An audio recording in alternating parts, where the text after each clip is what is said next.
နန္ဒစကြဝဠာအကြောင်းပြောပြချင်တယ်နော်ဒီထဲမှာပေါ့နော် YCR လေးတွေထဲမှာဒီကိုစ조사အားထုတ်နေပေမဲ့အဲ့စ조사အားထုတ်မှုက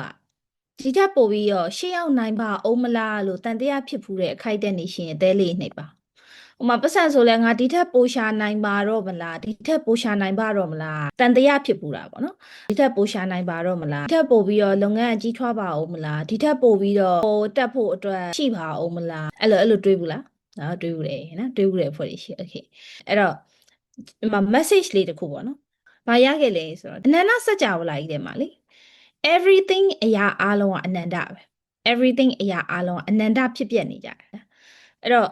ဆိုလိုရင်းကဘာလဲဆိုတော့အပေါ်တက်တာလည်းအကန့်အသတ်မရှိဘူးအောက်ကိုဆင်းတာလည်းအကန့်အသတ်မရှိဘူးအရာအားလုံးက infinity ပဲဒီဘွဲတွေကိုအမမေးဘူးရဲ့လောကကြီးမှာလူကောင်းတွေများလားလူဆိုးတွေများလားမဲလူဆိုးတွေများလူဆိုးတွေများဆိုတော့ဒီထဲမှာကိုကလွှဲရင်ကျန်တဲ့လူအားလုံးလူဆိုးပေါ့မလည်းလူဆိုးအဲ့လိုလားဟုတ်တယ်တဲ့မှာရှွန်းလဲဝင်တော့ခေါင်းညက်ရငေါ့နော်သမီးစိတ်ထိန်နော်အဲ့တော့လူဆိုးတွေများတာတကယ်လားလူဆိုးတွေဆိုဒီထဲကလူတွေအကုန်လုံးကိုတစ်ခွက်ကလွှဲကျန်တဲ့လူဆိုးတွေလို့ယူဆလို့ရလားနော်ယူဆလို့မရနော်လူကောင်းအနန္တ yes မမှတ်မိတယ်စုသီရိမို့တော့မှတ်မိတယ်လူကောင်းတွေအနန္တရှိတယ်လူဆိုးတွေအနန္တရှိတယ်လောကကြီးမှာကောင်းတာတွေများလားဆိုးတာတွေများလားသူတို့သဘောပေါက်သွားကောင်းတာအနန္တဆိုးတာအနန္တနော်အဲ့တော့life ကအဲ့တိုင်းပဲ life ကလေသူကအမြဲတမ်းမှာငါတို့က life ရဲ့သဘောတဘာဝstriker လောက်ကိုလောက်ရအဲ့တော့အပေါ်တက်ဖို့striker လောက်ရင်လောက်မလောက်ရင်တော့အောက်ကိုဆင်းရမယ်အဲ့လိုမျိုးသူကအပေါ်တက်ရင်လည်းအကန့်အသတ်မရှိအဲ့တော့ကန့်သက်ထားတယ်ဆိုတဲ့အရာတွေကအဲ့ဒါကိုယ့်ရဲ့ limiting belief တွေပဲကိုယ့်အကိုကန့်သက်ထားတာဘယ်သူမှကန့်သက်ထားမှာကိုယ့်ပါကိုကန့်သက်ထား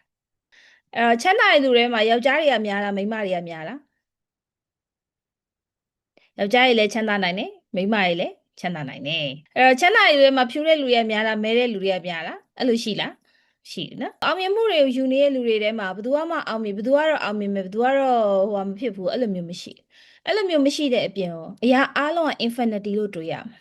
အဲ့တော့အပေါ်တက်တာလည်းအကန့်အသတ်မရှိဘူးအောက်ကိုဆင်းတာလည်းအကန့်အသတ်မရှိဘူးကန့်သက်ထားခဲ့တယ်ဆိုရင်သိကြတယ်အဲ့ဒါကိုယ့်ရဲ့ limiting belief တစ်ခုခုက belief system တစ်ခုခုကမှားနေလို့ကန့်သက်ထားတာအဲ့ကောင်မှားနေရင်အလုံးမဖြစ်ဘူးငါဒီလောက်ပဲဆိုရင်လည်းအဲ့ဒါငါမှန်တယ်ငါဒီလောက်ပဲလို့တွေးနေရင်လည်းငါမှန်တယ်ငါအဲ့လောက်ပဲရောက်လိမ့်မယ်အဲ့ထက်ပိုရောက်ချင်အဲ့လိုမတွေးဖို့လိုတယ်ငါအဲ့ထက်ပိုဖြစ်နိုင်တယ်လို့တွေးရင်လည်းမမှန်တယ်ငါအဲ့ထက်ပိုရှာနိုင်တယ်ငါအခုထက်ပိုရှာနိုင်တယ်ငါအခုထက်ပိုရှေ့ရောက်နိုင်တယ်ငါအခုထက်ပိုလေးလာသိယူနိုင်တယ်လို့တွေးရင်လည်းဘယ်သူမှန်လဲမင်းမှန်တယ်ငါမရတော့ပါဘူးငါတော့မဖြစ်နိုင်တော့ပါဘူးဆိုလည်းဘယ်သူမှန်လဲမင်းမှန်တယ်အဲ့တော့တယောက်တစ်ပေါက်ကွက်ပြီးတော့မှန်နေတဲ့အမှန်တရားအမှန်မဟုတ်ဘူးလို့ယူဆရမယ်ကိုယ့်အတွက်ပဲတကွက်တည်းမှန်တယ်လို့မှားတယ်လို့ဖြစ်နေတာကွာအဲ့ဒါမဟုတ်ဘူးလေအဲ့တော့ကို boundary တွေအရင်ကိုယ့်ရဲ့အုံနှောက်ကနေပြီးတော့ limiting belief တွေအရင်မကန့်သက်ထားဖို့လိုတယ်များသွားခြင်းလဲဆိုရင်လေအဲ့တော့အမအရင်သဘောကျတဲ့ concept လေးတစ်ခုရခဲ့အမတင်းနဲ့တက်တာလေမတို့ဆရာဘာပြောလဲဆိုငါတို့နိုင်ငံကိုဘယ်လိုခေါ်ကြလဲငါတို့နိုင်ငံကိုလေဘယ်လိုနိုင်ငံလို့ခေါ်ကြလဲ the golden land မြန်မာရွှေနိုင်ငံလို့ခေါ်ကြဟလားအဲ့တော့ရွှေနိုင်ငံလို့ဘာလို့ခေါ်တာလဲဆိုတော့ဘာလို့ခေါ်တယ်လို့ထင်လဲရွှေနိုင်ငံလို့လေရွှေတွေထွက်လို့ပေါ့မဘယ်နာတူရွှေထွက်တဲ့မြေကြီးတွေငါတို့နိုင်ငံမှာရှိနေလို့ဟဲ့လားရွှေတွေထွက်လို့အဲ့တော့ပုံမှန်အားဖြင့်ဆိုလို့ရှိရင်လေရွှေထွက်တဲ့နိုင်ငံဆိုလို့ရှိရင်ဒီနေ့ချိန်ဒီကာလအထိငါတို့ရှိနေတဲ့ရွှေထွက်တဲ့နိုင်ငံဆိုရင်ရွှေတွေလူတွေကတူးကြမှာပဲလေရွှေကတူးရင်ဘာဖြစ်လာမှာလဲ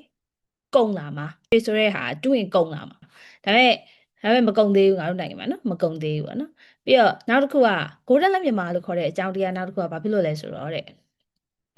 ဘာမှမလုပ်တဲ့လူတွေအများများနေလို့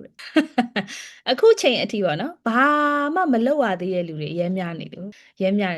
စဉ်းစားကြည့်ရင်လည်းအဲ့ဒါအမှန်တရားငါတို့ကလေဘာမှမလုပ်ရသေးဘူးလို့ယူဆရမယ်ငါတို့ဒီနေ့ဒီချိန်ဒီနေရာမှာရောက်နေတဲ့ဒီ position ဒီဝင်ငွေဒီ lifestyle ဒါတွေကငါမှမလုပ်ရသေးတဲ့အနေအထားတစ်ခုမှာရနေတယ်လို့ယူဆရမယ်လို့ပြောနော်ယူဆရမယ်အဲ့တော့ငါသာတခုခုကိုဟုတ်တိပတ္တိ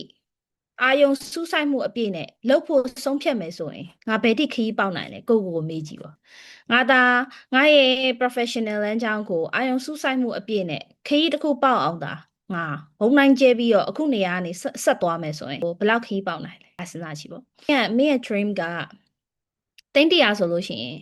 main dream ကတစ်လောက်သိန်း100ဝင်တဲ့ professional တယောက်ဖြစ်ဖို့ဆိုလို့ရှိရင်ကိုယ့်ကိုမေးရမယ်မေးခွန်းကသိန်း100ဝင်တဲ့ professional တယောက်ကတစ်နေ့တာကိုဘယ်လိုဖြတ်သန်းနေလောက်လဲ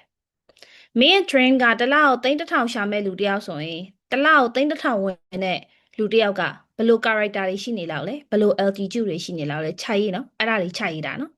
ကို dream နဲ့ချိတ်ဆက်ပြီးရေးတာအဲ့တိုင်းရေးတာတစ်လောက်သိန်း100ဝင်တဲ့လူတယောက်ကတစ်နေ့တာကိုဘယ်လိုဖြတ်သန်းနေလောက်လဲ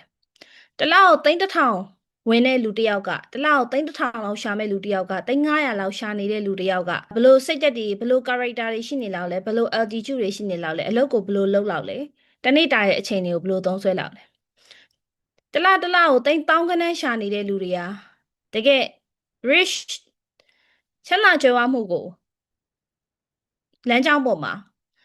လုပ်တွေအများကြီးလုပ်နေတဲ့စီးပွားရေးလုပ်ငန်းရှင်တွေဆိုလို့ရှိရင်တစ်လောက်ကိုသိန်းထောင်နဲ့ချီဝင်တဲ့လုပ်ငန်းရှင်တယောက်ကဘယ်လိုလူမျိုးလဲဘယ်လို identity နဲ့လူမျိုးလဲအဲ့ဒါကိုယ်မှရှိအောင်လုပ်ရမှာကိုယ်မှရှိအောင်လုပ်ရင်ကိုဖြစ်လာလိမ့်မယ်အဲ့ဒါပဲရှင်းလေးပဲအောင်မြင်မှုကလေငါတို့ထင်သလောက်အရင်ရှုပ်ထွေးနေတဲ့အရာမျိုးတွေမဟုတ်ဘူးပေါ့နော်ကိုဖြစ်ချင်တဲ့လူတယောက်ကိုအနာဂတ်မှာဖြစ်ချင်တဲ့လူတယောက်အကြောင်းအခုစဉ်းစားပြီးတော့အခုကိုကပုံဖော်နေရအဲ့တော့တစ်လောက်ကိုသိန်းထောင်နဲ့ချီရှာနေတဲ့လူတယောက်ကအဆုံးအစမရှိတဲ့ new feed ကိုပို့နေလောက်လားကိုကြီးတို့မိုင်တို့ပို့နေလောက်တယ်လို့ထင်လားအဆုံးအစမရှိတဲ့ new feed ကိုပို့နေရင်းနဲ့အချိန်ကြီးဖြုံးနေလောက်တယ်လို့ထင်လားအဲ့တော့မကပေါင်ချိန်140ကိုရောက်ချင်တယ်လို့ပြောရလေဟုတ်လားပေါင်ချိန်140ကိုရောက်နေတဲ့လူတယောက်ကပေါင်ချိန်140ကိုရောက်နေပြီးတော့ခန္ဓာကိုယ်အချိုးစားတော်တော်လှတယ်ဆိုတော့လူတယောက်ကဘာတွေစားတောက်နေထိုင်နေလောက်လဲအဲ့လိုမေးပြီးတော့အခုနေရမှာအဲ့လိုမေးပြီးတော့အခုနေရမှာနားလေလားရှင်းလားတစ်လောက်ကိုသိန်း1000လောက်ရှာမယ်ဆိုတဲ့လူတယောက်က तू ဘာတွေလုပ်နေလောက်လဲတေးကြတယ် तू အလုပ်ချိန်ကိုတစ်ရက်မှာ10နာရီနဲ့အထက်ရှိလို့ရှိလိမ့်မယ်ပြီးရင်တော့သူ့ရဲ့ passion သူ့ရဲ့ဒီ plan တွေနဲ့ तू အလုပ်လုပ်နေလောက်တယ်ဟဲ့လား तू ဘယ်လိုလုပ်နေလောက်လဲ तू ဘာတွေလေ့လာသင်ယူနေလောက်လဲအဲ့ဒါတွေအကုန်အခုကိုကလောက်အောင်အဲ့ဒါမှအဲ့လိုလူမျိုးဖြစ်လာမှာအဲ့လိုရောက်နိုင်တဲ့ရနိုင်တဲ့လူမျိုးဖြစ်လာမှာလက်ခံလားစိတ်နှလုံးအေးချမ်းတဲ့လူတယောက်ဖြစ်ချင်တယ်ဆိုလို့ရှိရင်စိတ်နှလုံးအေးချမ်းတဲ့လူတယောက်ကဘာတွေလုပ်နေလောက်လဲဘာသာရေးဆုံးမတွေလုပ်နေတာမျိုး meditation လုပ်နေတာမျိုးအဲ့တော့ကိုဖြစ်ချင်တယ်ဆိုရဲခေါင်းစဉ်တက်တဲ့လူတယောက်ဒီမှာဒီလိုလူတယောက်ဖြစ်ချင်တယ်ဆိုအဲ့လိုလူတယောက်ကဘာတွေလုပ်နေလောက်လဲဆိုတာစဉ်းစားပြီးတော့ပြစ္ဆုတ်ပံကကိုကနေထိုင်ရမှာဖြစ်တယ်အဲ့ဒါဆိုရင်အဲ့ဒီနေရာကိုရောက်သွားလိမ့်မယ်ကြားလား